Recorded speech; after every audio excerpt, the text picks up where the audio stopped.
എടി അമൃത, ഇന്നലെ എന്റെ വീട്ടിലൊരു പൂടപ്പട്ടിയെ വാങ്ങിയടി. ഏത് കളറാടി? വെള്ളയാ. എന്നോ രസം അവനെ കാണാനെന്നറിയോ? ആണോ? എന്റെ വീട്ടില് മമ്മി വാങ്ങാൻ സമ്മതിക്കുന്നില്ലടി. ആണോ?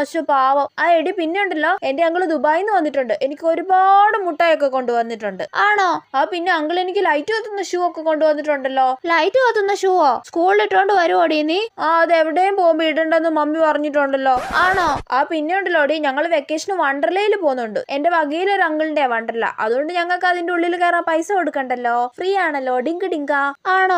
പിന്നെ നിനക്കൊരു കാര്യം അറിയോ? സിനിമാ നടി മിങ്കു എന്റെ ബന്ധുവാടി. കള്ളം പറയല്ലേ നീ ഇത് മോളെ? അല്ല, സത്യവാ. പണ്ട് എന്റെ വീട്ടിൽ വന്നിട്ടുണ്ടല്ലോ. ഈ വെക്കേഷന് വീട്ടിൽ വരുമെന്ന് പറഞ്ഞിട്ടുണ്ട്. എപ്പോഴും മിങ്കു മമ്മിയെ ഫോൺ ചെയ്യുമല്ലോ. മിങ്കുവിനെ എനിക്കും കൂടെ കാണിച്ചു തരുവോടി? മിങ്കു വരുമ്പോ ഞാൻ നിന്നെ വിളിക്കാം കേട്ടോ. നീ എന്റെ വീട്ടിലോട്ട് വന്നാ മതി. വരാം. മണ്ടി അമൃത, ഞാൻ ഇത്രയും സമയം പറഞ്ഞ തള്ളുകഥകളൊക്കെ വിശ്വസിച്ചെന്ന് തോന്നുന്നു. നിന്റെ അപ്പൂപ്പ വിശ്വസിച്ചടി നിന്റെ ഈ തള്ളുകഥകളൊക്കെ നുണച്ചിനി ഇത് മോളെ.